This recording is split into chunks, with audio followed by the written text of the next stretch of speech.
mind and intelligence? Not possible. Okay, we will begin the Mangala Charan and then we'll discuss further. Om Ajnanatimirandhasya Jnananjana Shalakaya Chakshurunmilitam Yena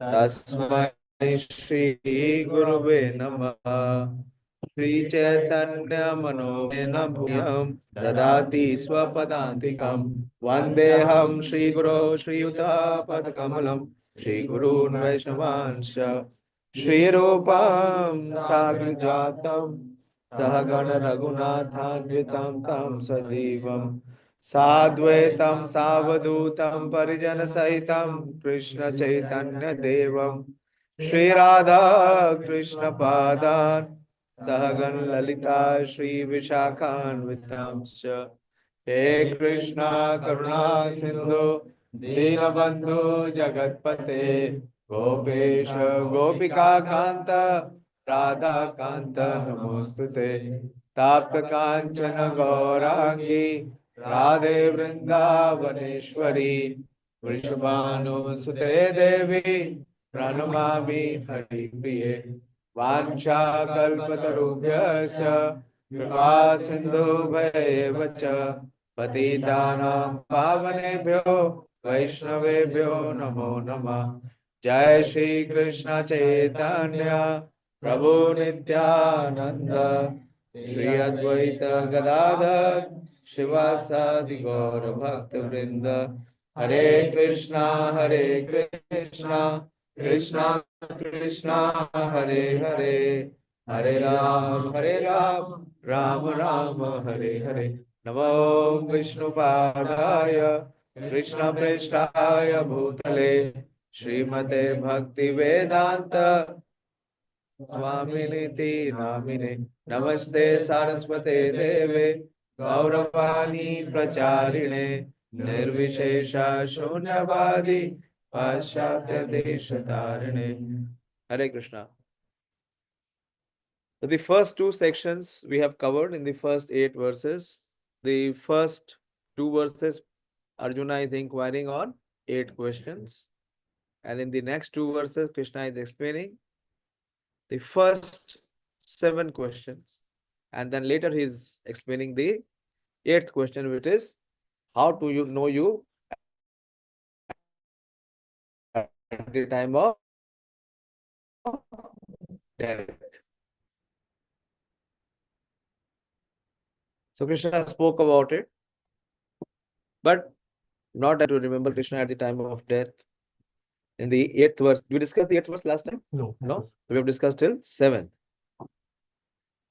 So Krishna has given this instruction, very difficult, that Tasmat Sarveshu Kaleshu Ma Manusmara Yuddhacha.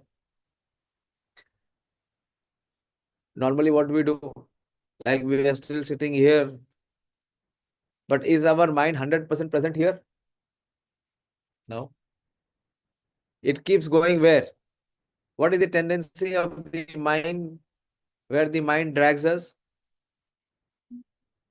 Where? Just give a thought and then speak. Normally, we say na, that please be present. The physical presence is there.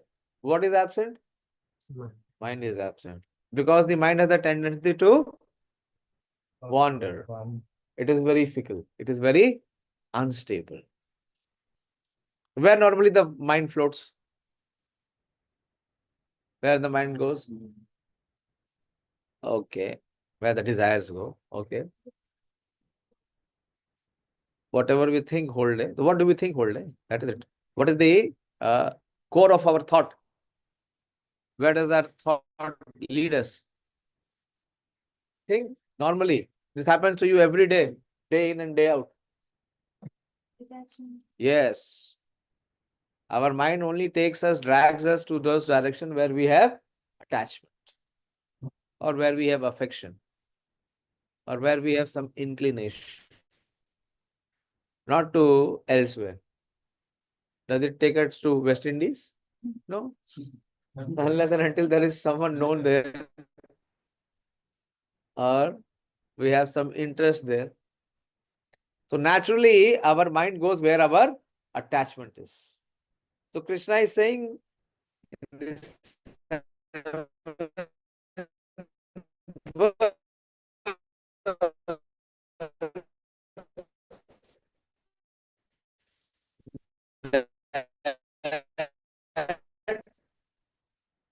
तस्मात् सर्वेषु कालेषु माम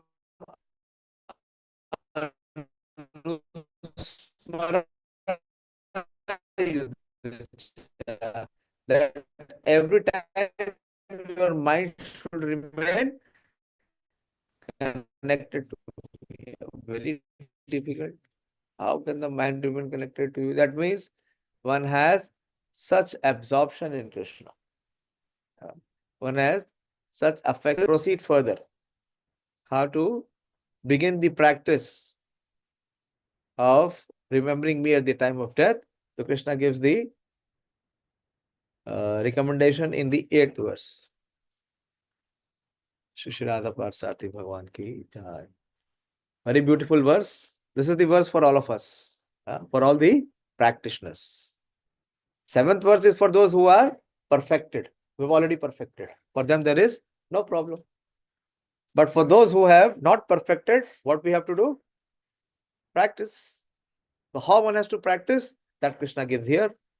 अभ्यास योग युक्तेन अभ्यास योग युक्तेन चेतसा न अन्यगामिना चेतसा न अन्यगामिना परमं पुरुषं दिव्यं परमं पुरुषं दिव्यं याति पार्थ अनुचिन्तया याति पार्थ अनुचिन्तया अभ्यास योग युक्तेन अभ्यास योग युक्तेन चेतसा न अन्यगामिना चेतसा न अन्यगामिना परमं पुरुषं दिव्यं परमं पुरुषं दिव्यं याति पार्थ अनुचिन्तयान् याति पार्थ अनुचिन्तयान् अभ्यास योग युक्तेन अभ्यास योग युक्तेन चेतसा न अन्यगामिना चेतसा न अन्यगामिना परमं पुरुषं दिव्यं परमं पुरुषं दिव्यं याति पार्थ अनुचिन्तयान् याति पार्थ अनुचिन्तयान्. Please attempt, recite. अभ्यास योग युक्तेन अभ्यास योग युक्तेन चेतसा चेतसा न अन्य अन्यगामिना चेतसा न अन्यगामिना परमं पुरुषं दिव्यं परमं पुरुषं दिव्यं चिन्तयन् याति Partha अनुचिन्तयान्. Anyone from the boys? अभ्यास योग युक्तेन अभ्यास योग युक्तेन चेतसा न अन्यगामिना चेतसा न अन्यगामिना परम पुरुषं दिव्यं परमं पुरुषं दिव्यं आति पार्थ अनुचित्यनम् याति Partha अनुचिन्तयान्. You see the word meaning. It is very easy to get into the verse by the word meaning. That is why the word meaning is given here. When the speaker is reciting, then at that time, see the word meaning. Okay? Yes? Anyone from the girl side? One more, recite.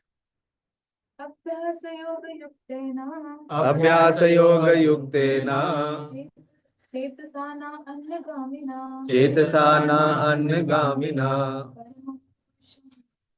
परमं पुरुषं दिव्यं याति पार्थ चिन्तयन् याति Partha अनुचिन्तयान्.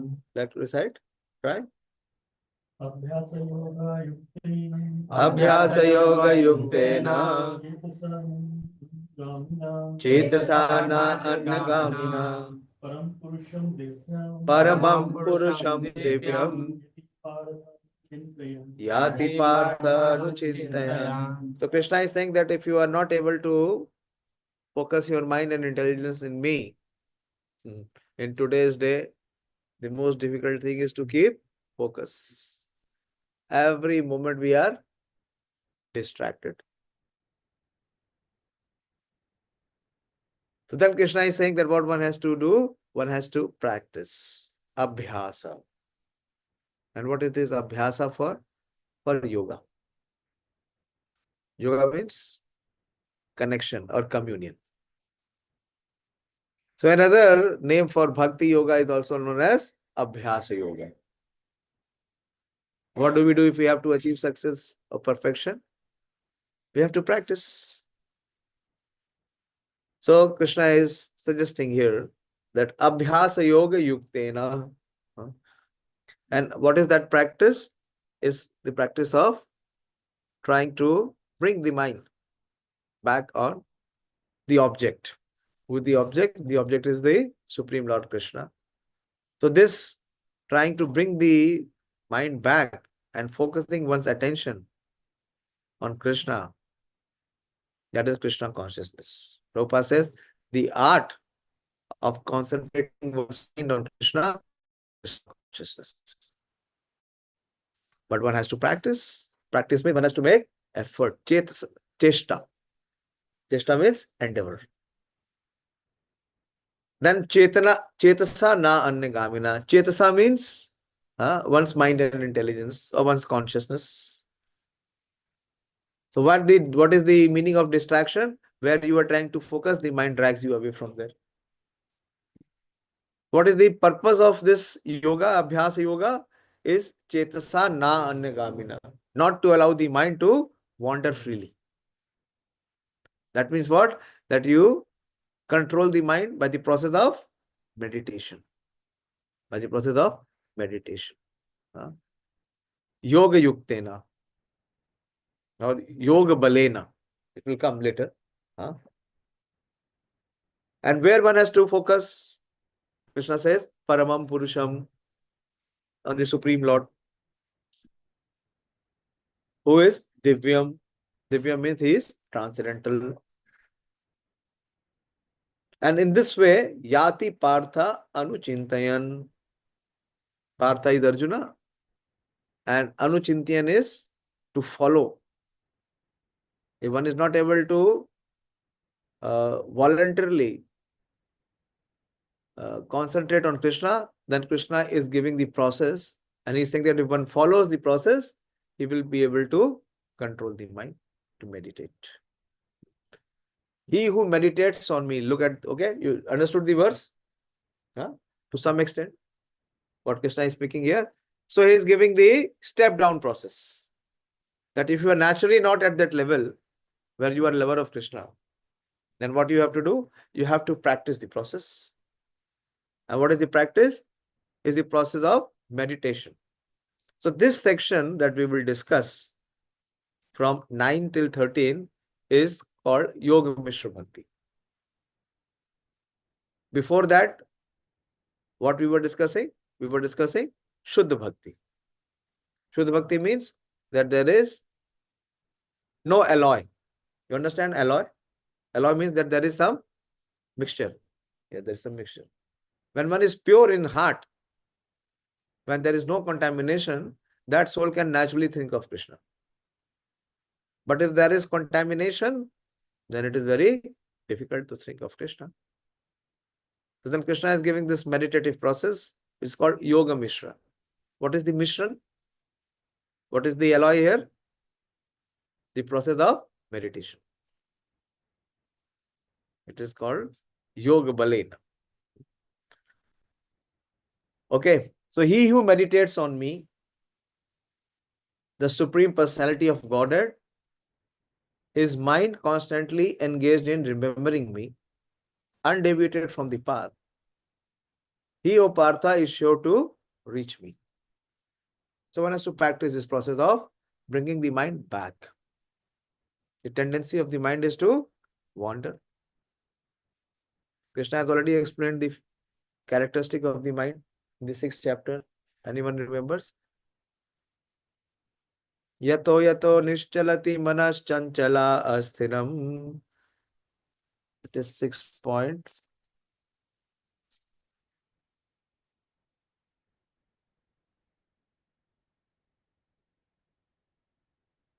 (26). 6.26.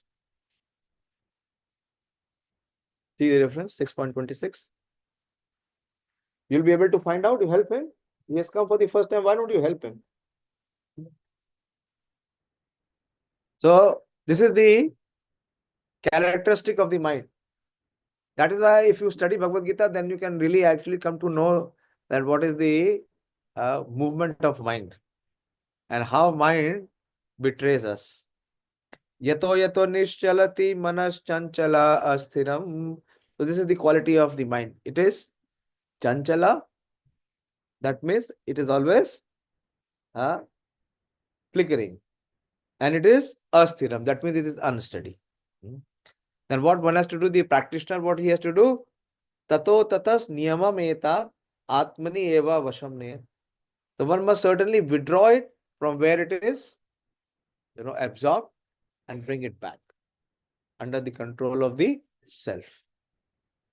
So that is why if we perform the process of sadhana bhakti, there is always some struggle.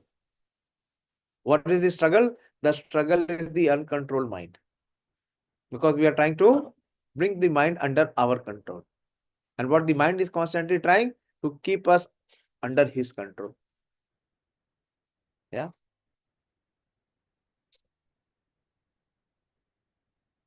So Krishna is telling here, coming back to the verse, that one has to engage the mind. What is the process of Abhyas Yoga? Is to engage the mind. And by this process of engaging the mind in Krishna's service, gradually one will become purified, and the purified mind can only think of Krishna. So in this verse, Krishna stresses the importance of remembering him. One's memory of Krishna is revived by chanting the Mahamantra, Hare Krishna. By this practice of chanting and hearing the sound vibration of Supreme Lords, one's ear, tongue, and mind are engaged. So the key is how to keep the mind, the senses, the intelligence engaged in Krishna's activity.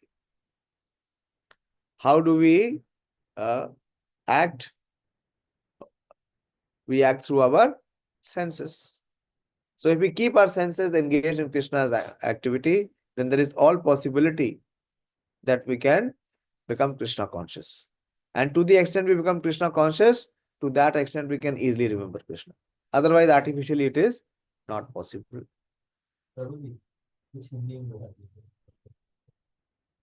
No, the class online, this class is English only. See, since we have been conducting the class in IARI, basically in IARI, all the students are, you are from IARI? Studying?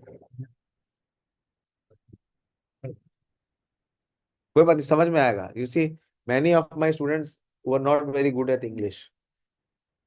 Language is not a barrier. Language is not a barrier. So just here, the sound vibration is not confined to matter. I am speaking from what our acharyas are speaking. Ultimately, after the class is over, I can spend 10 minutes. But right now, because all others are also hearing, more than what we are in the class, students are there only. And so we will continue. I will try if something technical is there. So the recommendation here is to engage the mind and senses in Krishna's service. The sound vibration, and what is the recommendation is to hear and chant. Is to hear and chant the Hare Krishna Mahamantra. This mystic meditation is very easy to practice. Anyone can chant. Even a child can chant. We see Dr. Dolamani's daughter, who is hardly 3 years. No, not even 3 years. She also at times have started beginning to chant. So even a child can chant. No special qualification or eligibility is required. So this mystic meditation is easy to practice, and it helps one attain the Supreme Lord. Purusham means enjoyer. So the ultimate enjoyer is the Supreme Personality of Godhead. But all of us, the living entities, what we are trying to do? You have seen a child? When he sees the child, sees the father driving, what he does? He wants to sit on the steering wheel. and he wants to drive. What he does? He imitates the father, isn't it? The child imitates the father, isn't it? Every time the child sees that the father's glasses are there on the table, he will pick it up and wear. Uh, he tries to think that he has become father. So similarly, the living entities, all of us, we are also thinking that we have become God. How? We are thinking we can become enjoyer. This world is made for my enjoyment, and let me enjoy. So the Purusha means enjoyer. Although living entities belong to the marginal energy of the Supreme Lord, they are in material contamination. They think themselves enjoyer, but they are not the supreme enjoyers. Why? Because whenever we try to enjoy, what happens? Can we have uninterrupted enjoyment? Our enjoyment is terminated, it is interrupted. Here it is clearly stated that the Supreme enjoys the Supreme Personality of Godhead in his different manifestations and plenary expansions and Narayan, Vasudeva, etc. The devotee can constantly think of the object of worship, the Supreme Lord, in any of his features, Narayan, Krishna, Ram, by chanting Hare Krishna. So if we are chanting Hare Krishna, then there is possibility of thinking about Krishna also. If we are actually hearing. The challenge is that even if we are chanting, the problem is we may be chanting, but we are not hearing. Why we are not able to hear? Because the mind is wandering in some other place. If the mind is present, then only you can hear. If the mind is wandering, then we cannot hear. So this is the practice. That is why we call the practices of mantra meditation. And believe me, if you are attempting, and even if we are not able to control the mind, but if the attempt is made, that attempt itself is success. Because who is witnessing the attempt? The Supreme Lord who is seated in our heart as Paramatma. You've seen sometimes that a child is there. A child is trying to catch something from a height where he is not able to reach. He is jumping, he is trying. And someone is watching from the side. So what he does? He feels compassion. He comes and picks it up and gives it to the child. So that is the compassionate nature of the Supreme Lord. But the attempt has to be made from ourselves. It will never happen that he will come and gift it to us. Because we all have what? We all have freedom. We all have freedom of choice. If we want to approach him, if we want to know him, then he will give us all facilities, all support. And if we want to forget him, then he will give us that kind of situation where we can never know. Because he is supremely independent and he has created his creation, all of us, also with some independence. Isn't it? Do we have independence or not? To some extent. You can decide to be here and you can decide to leave, not to come here. So that is some level of independence. But can you stop your body from aging? Do you have that independence? Can we stop our body from dying? No. So that way we are already conditioned, we are already controlled. Yeah. So if we misuse the independence, then our freedom becomes limited. This is also very interesting. As we utilize the free will according to the recommendation of the Supreme Lord, what increases? Our freedom increases in this material world. The material modes cannot bind us. And to the extent we misuse the freedom, like when you were in school, how much freedom was there? Less or more? And now, how much is the freedom? Much more. And what is the result of the freedom? What is the result of your discipline? Is it more or less now? With more freedom, you have more discipline? So what does it mean? That if we are given freedom, what we will do? We will misuse the freedom. So that is the nature of a conditioned soul. But if you utilize the freedom for perfecting, then your freedom increases. And if you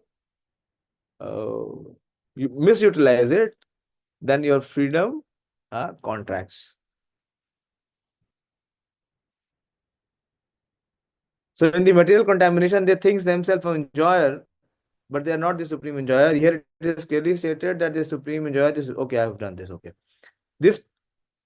So the devotee can constantly think of the object of worship, the Supreme Lord, in any of his features. So the Supreme Lord manifests in many, many features, in many, many personalities.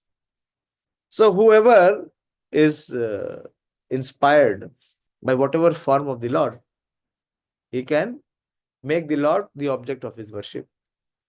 In our temple also we have so many altars. We have 4 altars. Why we have 4 altars? Because the Lord manifests in many various forms. Those who are devotees of Lord Ram, they may not be attracted to Lord Narasimha. So different devotees have different inclinations. So the devotee can constantly think of the object of worship in any of his features as Narayan, Krishna, Ram, etc. by chanting Hare Krishna. This practice will purify him, and at the end of his life, due to his constant chanting, he will be transferred to the kingdom of God. So this is very important. So to the extent, what will it depend on? It will depend on the level of our practice. So that is why Krishna is recommending here, Abhyasa Yoga Yuktena. If our practice is 1%, what will be the remembrance level? 1%. What will be the transformation in our karma? 1%. The problem with all of us is, we want to do 1% and we want to achieve more than 100%. That will never happen. That will never happen. And then we go to bogus people. Who they will say, okay, you don't do even 1%, I'll give you 100%. So this world is full of cheaters and being cheated. So who is the cheater? In the first instance, who is the cheater? Myself. So if you are cheater, then what you will get? Cheated. You get cheated. So don't fall in that trap. In today's world, those who are giving the original thing, very few takers are there. And those who are giving all false conception, their numbers are in millions. Why? Because it's a combination of cheaters and cheated. The yoga practice is meditation on the super soul within. Similarly, by chanting Hare Krishna, one fixes his mind always on the Supreme Lord. The mind is fickle, and therefore it is necessary to engage the mind by force to think of Krishna. And what is that force? What is that force to think of Krishna? Is to chant Hare Krishna. This is really austerity. This is the real austerity. But this is also the commitment to tell Krishna that I want to reach you, or I want to remember you. If this commitment is not there, if this attempt is not there, one cannot progress. There will not be any progress.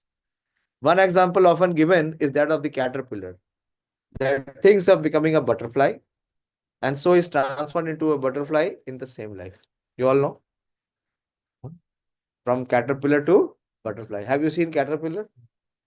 It looks like a not so attractive creature. It looks like an ugly creature. But when it transforms into butterfly, it becomes so beautiful and it flies. Similarly, if we constantly think of Krishna, it is certain that at the end of our lives, we shall have the same bodily constitution as Krishna. So how to meditate on Krishna? So Krishna is giving the guided meditation in the 9th verse. He is giving the various ways how to meditate on Krishna. Very beautiful verse. Kavim Puranam Anushashitaram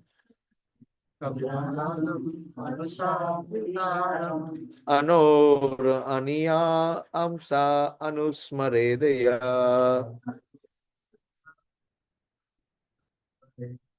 Sarvasya Dhata Ramachinta Rupam Sarvasya Dhata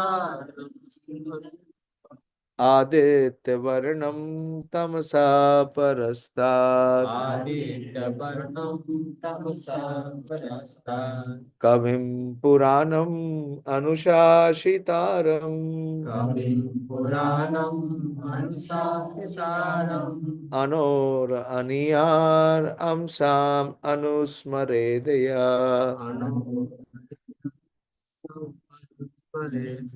अनुस्मरेदया अनोर Ania अंसाम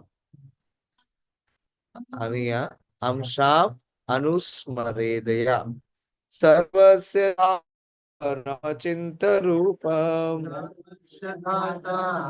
चिन्तरूपम् आदित्यवर्णं Tamsa परस्तात् आदित्यवर्णं Tamsa परस्तात् Recite. Not difficult. कविं पुराणं मनुशासितारं कविं पुराणम् अनुशासितारम् Ansha. अनुयास्तम It is aniya and amsha. Okay, the two words are together. Wait, देखो, anor means of the atom, and aniyam means which is the smallest part. Amsha. Anor, aniya, amsha. Anusmaretaya. Okay, recite. Anoor अनियां अंसं अनुस्मरेदा Anor, aniyam, amsham, anusmaretaya.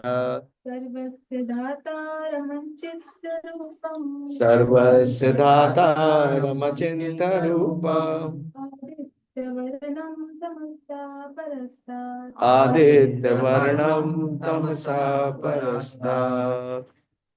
On the boy side, Prajapati. What are they? PhD people. Here, this is where attention is required. If you hear while it is being recited, I told you, the key is to look at the word meaning.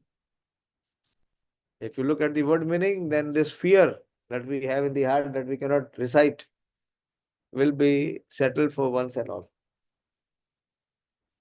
You recite. कविं पुराणम् अनुशासितारम् कविं पुराणम् अनुशासितारम् अनियांसम् अनुस्मरेत्या अनोर अनियामंशाम् अनुस्मरेतया सर्वस्य धातारम् अचिन्तरूपम् सर्वस्य धातारमचिन्तरूपम् आदित्यवर्णं तमसा परस्तात् आदित्यवर्णं तमसा परस्तात्. So Krishna is himself guiding us how to meditate. Like from here you have to reach Mumbai. So how do you go? So the car will be given to you, the fuel will be given to you, the route will be given to you, the map will be given to you, everything is given to us. We just need to keep following. So the first thing Krishna says is how to meditate on Krishna, that he is Kavim. Kavim means one who knows everything. He is known as omniscient. The Supreme Lord is omniscient. He knows everyone and he knows everything. So don't think Kavi means he is only poetic. He is also poetic, but he is one who knows everyone and everything. And second term is Puranam. You can number it also. Kavim is first. Second is Puranam. Puranam means that he is the original person. That means everyone and everything came from him. So everyone is an extension. So he is the oldest person. He is the original person. And he is Anushashitaram. Shashan, you understand? Shashan means to control. So he is the one who is controlling everyone. So if we are conscious of this fact that everyone and everything is under the control of Krishna, so many times our frustration and our anxieties will be terminated. Because what we are trying to do? We are trying to become artificial controllers. And when we try to do, what is the result? What is the result? Complete failure. And the more we fail, the more harder we try. And we get frustrated. So we should always remember that the control key is in the hand of the Supreme Lord. So many problems in our life, so many anxieties, so many frustrations, they will all be dispelled. So he is Anushashitaram. And then he is Anor. He is the smaller than the smallest. What is the smallest component? An atom. How is he smaller than the smallest? He is inside the heart as the super soul. Can any scientific instrument detect the soul and the super soul in the heart? There is by no material means can we reach to that subtle size of the soul and the super soul. Both are there in the heart. Any X-ray machine or any MRI or whatever scan has ever detected? Never. Any microscope can detect? Never. Why? Because he is the smaller than the smallest. And at the same time, even though he is the smaller than the smallest, okay, then the one should anusmaredeya. Anusmaredeya means to always think of him. So Krishna has so far given how many?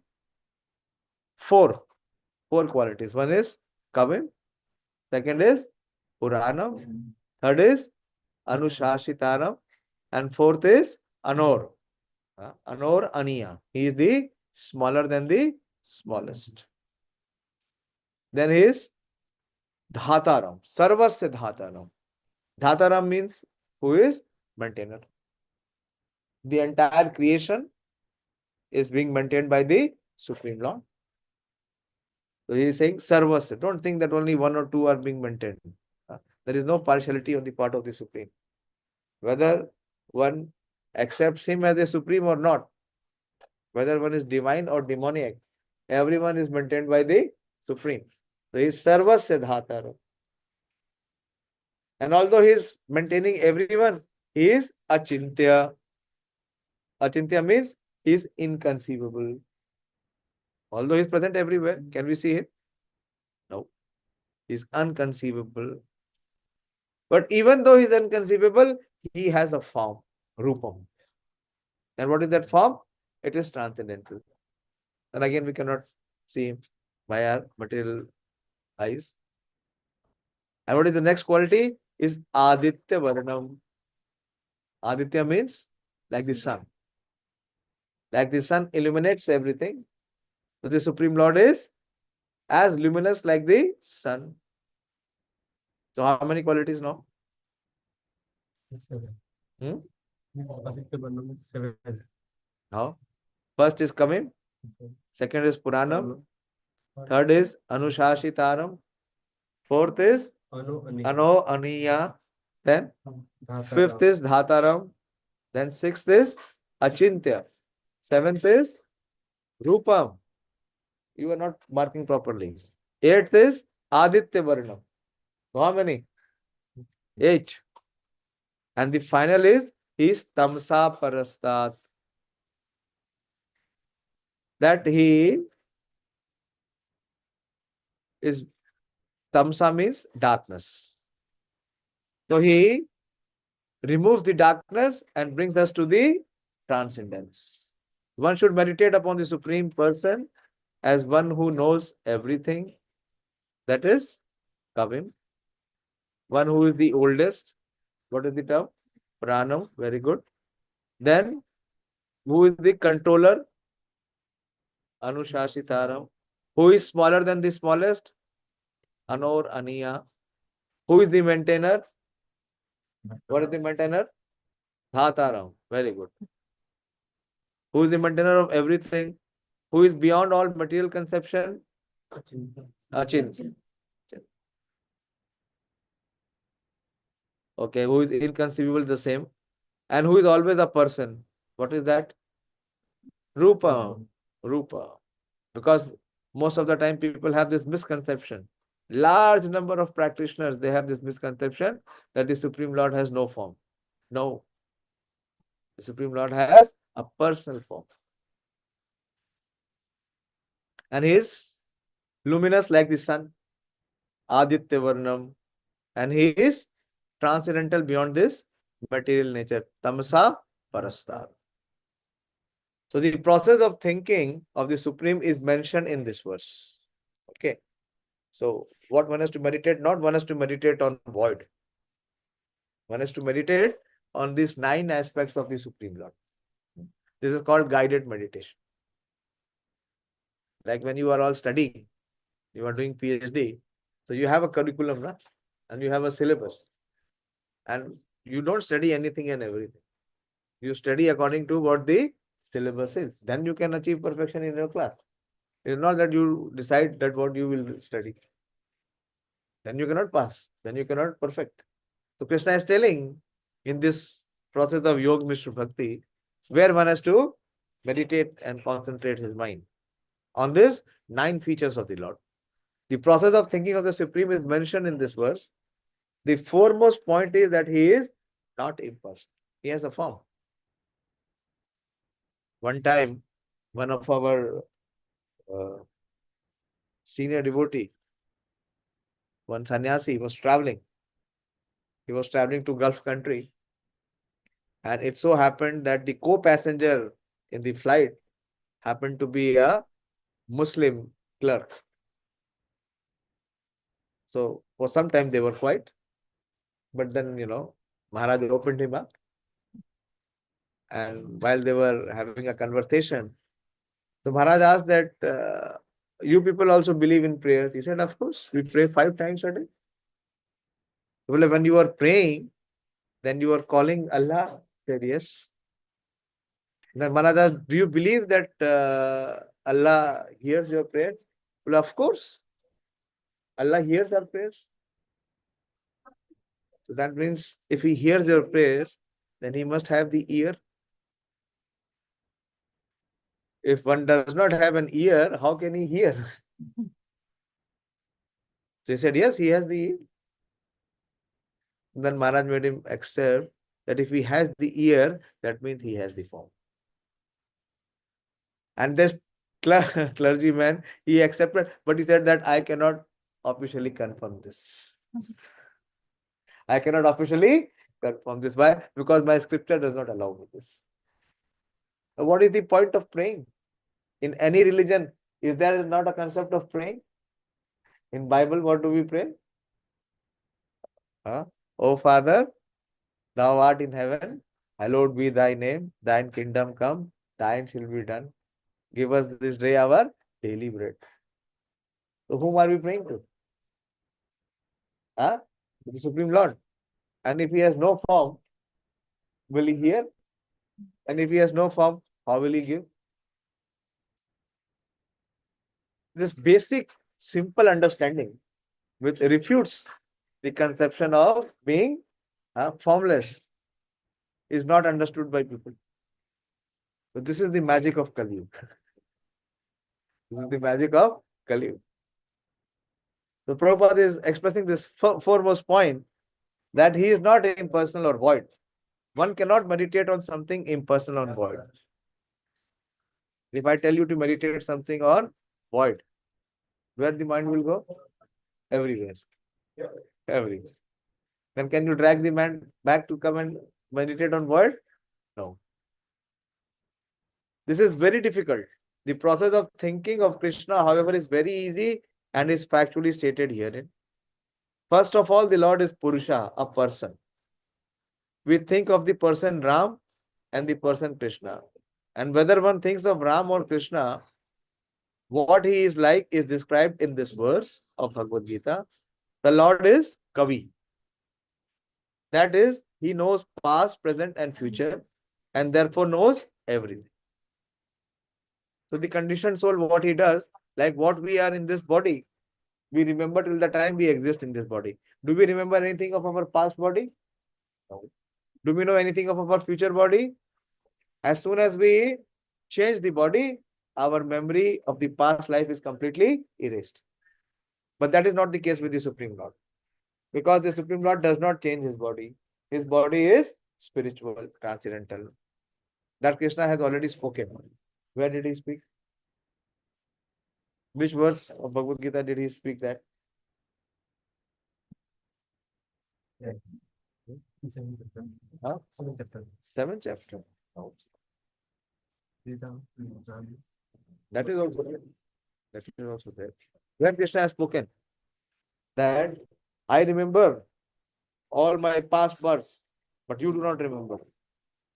Where he has spoken. Fourth chapter. Huh? Fourth. What is the verse? You can also answer from the online viewers. Manoram, where he has already declared to Arjuna that he remembers everything of the past, but Arjuna has forgotten. So with all of us. Now we are on the 8th chapter, na? So the previous chapter, what is the content we should know? And if you are studying in class 10, this class 4, 5, and 3 should be known to us. Otherwise, how you are in class 10? Then you should be in class 1 only. Then you should be brought to class 1. Bolo, Manoram Prabhu, you please answer. And Professor, there are some word Bohune Betitani like that was there means many Yes, times yes. past. This is the verse. That's the verse. Very good. You have caught the verse. So please explain. What is the context of the verse? Krishna is speaking in the 4th chapter, 5th verse. Exactly what you said. It is Bahuni me vyatitani anmani tavacha Arjuna tani ham ved sarvani veta parantapa. The personality of God said, many, many births, both you and I have passed.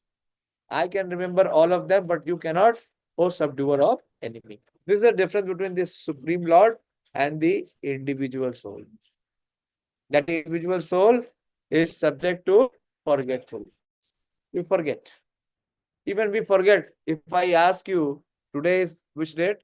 29th of March 2025. On 29th of March 2020, where you were, what you were doing? Can you remember? Huh? It will be very difficult. Even of this life. I want to speak of the previous life. So Krishna is coming. He knows the past, present, and future. Therefore, he knows everything. That is why he is God. Na? If he does not know, then how can he be God? Then he's like a normal person. He is the oldest person. He is the oldest personality because he is the origin of everything. Everything is born out of him. And he is the supreme controller of the universe. And he is the maintainer and instructor of humanity. He is smaller than the smallest. The living entity is 1/10,000th part of the tip of the earth. This is our size. This is the size of our Swarupa. 1/10,000th part of the tip of the hair. It is so minuscule. But see how much of energy is there. 1/10,000th part of the tip of the hair. How insignificant it is in size. How atomic it is. And when that particle leaves the body becomes dead. So much of energy and inertia is there that energy makes the body move. And not only this human body. The same soul is there in the body of a whale. What is the size of a whale? Huge. Gigantic. Hundreds of tons. So then imagine the soul, which is a fragmental part of the Supreme Lord, emanates so much of energy. So one who is the complete whole of the energy, how much energy is there?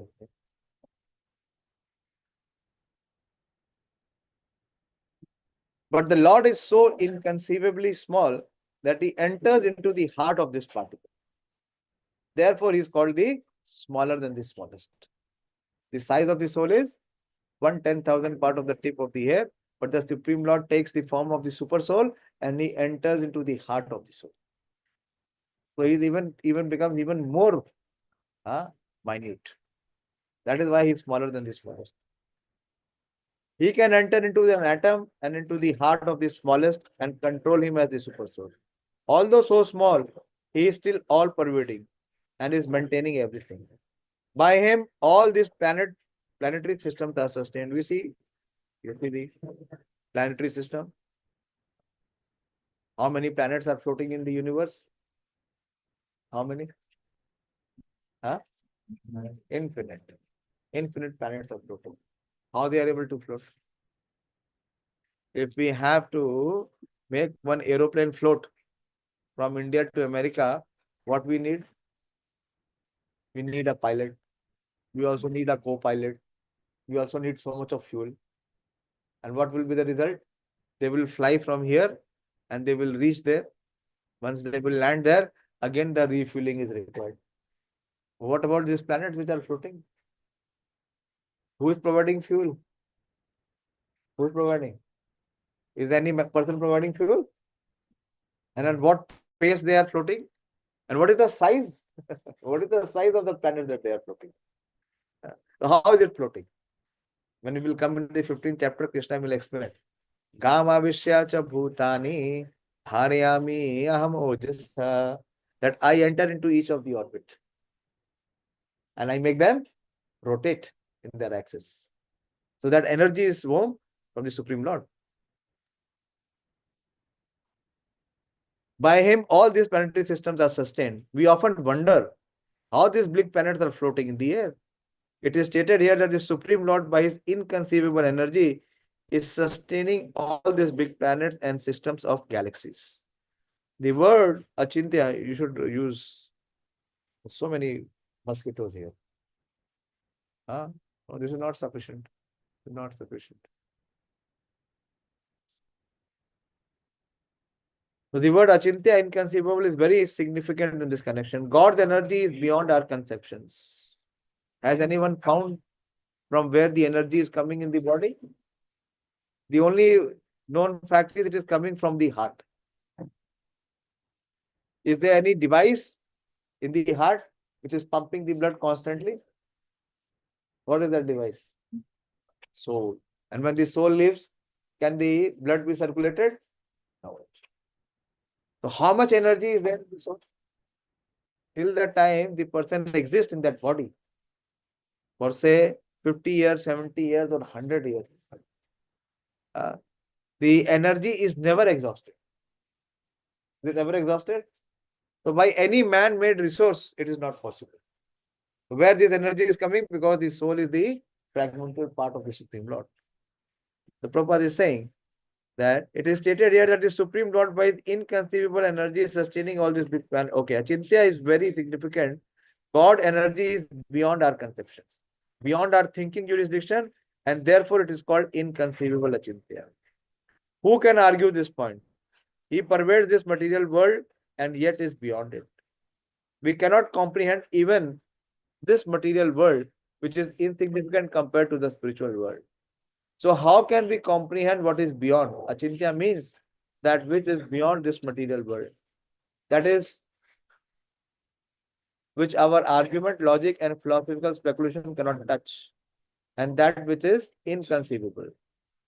Therefore, intelligent person avoiding useless arguments and speculation should accept what is stated in scriptures like the Vedas, Bhagavad Gita, and Srimad Bhagavatam, and follow the principles they set down.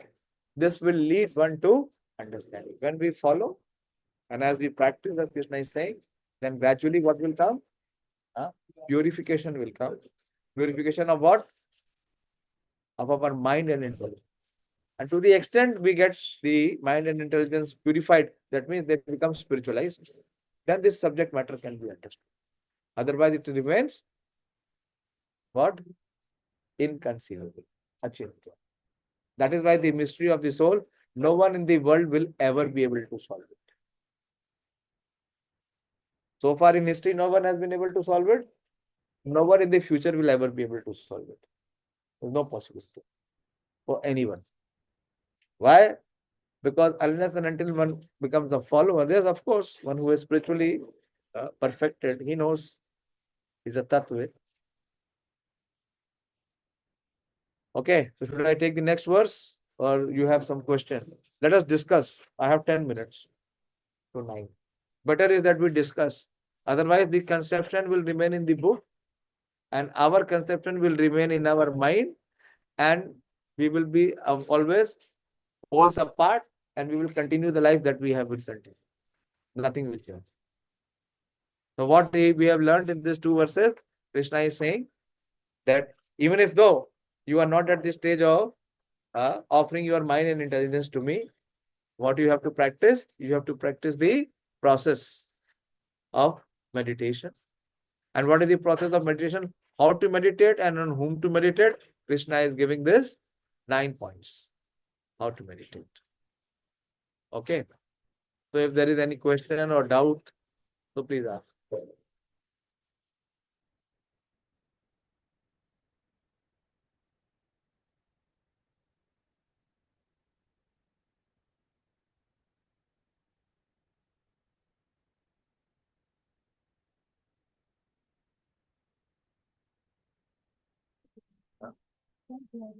His own hair.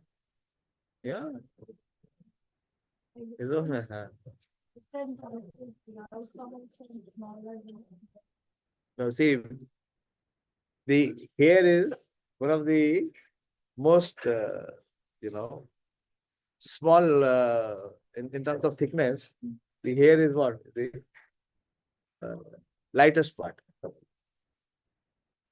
So if you divide the tip of the hair into 10,000 parts, first you're going to divide into 10,000. But can you divide the hair into 10,000 parts? Can we divide the hair in even 2 parts? It will be difficult. Yeah. So when Krishna is giving this, so how do we know what is the size of the soul? Through the scriptures. Because we have never seen the soul. Do we have any practical experience of the soul? No. We live as if there is nothing inside existing. So the size of the soul is so atomic. It is so infinitesimal. It is so small. But yes, it is the source of all energy. If you see the 2nd chapter, Krishna is explaining here. 2nd chapter and 17th verse.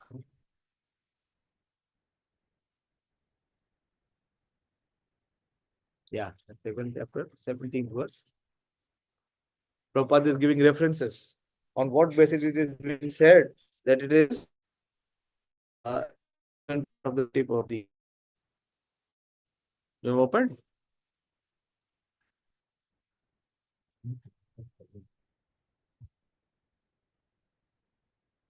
Here, Prabhupada quotes one of the Upanishad called Shweta Upanishad. The soul is described as 1/10,000 part of the upper portion of the hair's point in size. Can you see that? In the 17th verse? 2.17. This said that the soul is described as 1/10,000 part of the upper portion of the hair point in size. So how do we know this? This is mentioned in Shweta Upanishad. Balagra Shat Bhagasya Shatadha Kalpitasya Cha Bhago Jiva Savigneya Sachanantaya Kalpate.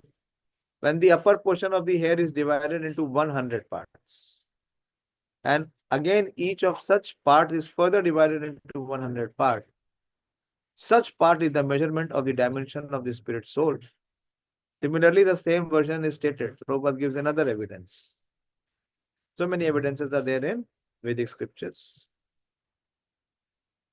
So, but that is why by any human effort, is it possible to come to that atomic size? It is not possible. So by any microscope, by any MRI, by any material means, one will never be able to detect the existence of soul. So how do we believe? Because the scriptures are saying. And we believe by practical experiences. What is the difference between a living person and a dead person? The absence of soul. Does medical science have anything to say about soul? You go and see the medical books, not even the word soul is there. Why? Because they don't have any reach or access. It is achintya. It is very, very infinitesimal. But in spite of being infinitesimal, so small, so atomic in size, it is the source of entire energy. That is what gives life. So this makes us believe that what is the energy of the Supreme Lord? That he is controlling the entire creation. He is sustaining and maintaining everyone in the creation. If such an atomic size can maintain the entire body, so what about that personality who is the origin of all such energy forms? So he is the energetic, and everything else in this creation is his energy. So if we are really intelligent, what we should be able to do? We should be able to come to the realization that how the Supreme Lord is not only omniscient, but is also omnipotent. That is the purpose of study. That through his infinitesimal separated part, so much energy is there that we experience. The one who is the source or the reservoir of all energy, how much power and energy is there within. Okay? Hare Krishna. Yeah. You please use the mic so that these devotees can also hear. Why don't you use the mic? We learned that all the planetary motion, everything is because of gravitational force or any other physical. Come again. What is? Planetary motions are all. how they- Yeah. So who has created that gravitational force? Who has sustained that gravitational force? Who invented this gravitational force? Who? What is the name of the scientist? Huh? Isaac Newton. Isaac Newton. So before Isaac Newton invented, was there gravitational force or not? When the apples were falling from the tree, were they flying in the sky? It dropped from the tree and came to the earth. What did he find out? He could detect. Others were so blind they could not even detect. He was able to detect, isn't it? So how everything is in order? Who has put everything in order? Why the gravitational force is how much? 9.8 meter per second. What is it? Why is it not less or more? You tell me anything which is man-made, which has remained stable. You give me one example. Two planes are flying from two different countries. And how much is the airspace? How much is the airspace? Unlimited. And still they collide. Have you seen or not? And such big planets are flying. They have ever collided. Why not? Why not? Because whatever is man-made, it is imbued with some defects. And what is controlled by God, there is no imperfection. I'm asking, who has made this gravitational force? That is what the scientists should think. That if there is some control, there is some system, so who is behind that control and system? Is the system and control coming from no one? Do we see in the creation anywhere that there is no one and there is harmony? Prabhupada gives an example. Like sometimes you go to the mall. When you walk, as soon as you go to the mall and come to the gate, what happens? The gate automatically opens up and you walk in. It is automatic. What is there? The full mechanism is there. And is there someone to control it or not? Then where is our common sense? Is there any creation without a creator? So how can this gravitational force and all this planet be there without a creator? And how everything is in perfect harmony without being in control? But the problem with us is we do not acknowledge the controller. That is what Bhagavad Gita is giving us, this knowledge, this understanding. This is what Prabhupada is saying. Very important. You see the last 3 lines that we read from this word. Therefore, intelligent persons, not foolish persons, will never be able to understand it. Avoiding useless arguments and speculation, should accept what is stated in scriptures like the Vedas, Bhagavad Gita, and Srimad Bhagavatam, and follow the principles they set down. This will lead one to understanding. Otherwise, remain in fallacy. Where is the human species coming from? Monkeys. Darwin's family will be coming from monkeys. We are not coming from monkeys. We are very clear. We are coming from Krishna. I ask only one question. If humans were coming from monkeys, the monkey race should have been extinct by now. In so many millions of years, all the monkeys should have been converted to become humans. But do you find monkeys or not? Do you find monkeys or not? That means what? This theory is bogus. Completely bogus. Or otherwise you would have seen half monkey, half man. Those who are fully not transformed. Do you find? Monkeys are monkeys and men are men. They are different species of. So all this theories that we have, it is all speculation. And nothing. Why? Because they do not know the source. If you want to know the creation, we have to know the creator. Without knowing the creator, one can never know the creation. There will only be speculation. So that Krishna is revealing here in Bhagavad Gita. And he is the creator. He has created things. How everything is in harmony. When we will come into the 9th chapter, Krishna will say, Maya Dakshena Prakriti Uyate Saracharachara Hetu Nanena Kaunteya Jagat Viparivartita. 9th chapter and 10th verse. It is not automatic. Nothing in this world is automatic.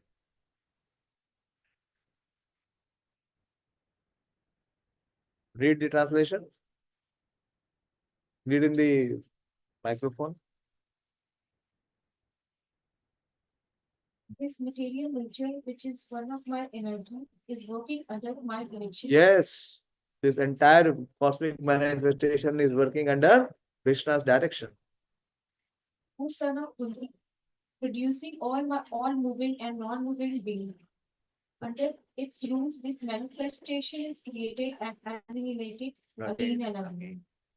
Very clear. Then we need to know. Then that is why we are trying to know the creator. To the extent we know the creator, creation will be automatically. That is why I said that if you know this one book, then there is nothing in this universe which is not known to you. Everything else will be clear in terms of the principles. In terms of that, who is what.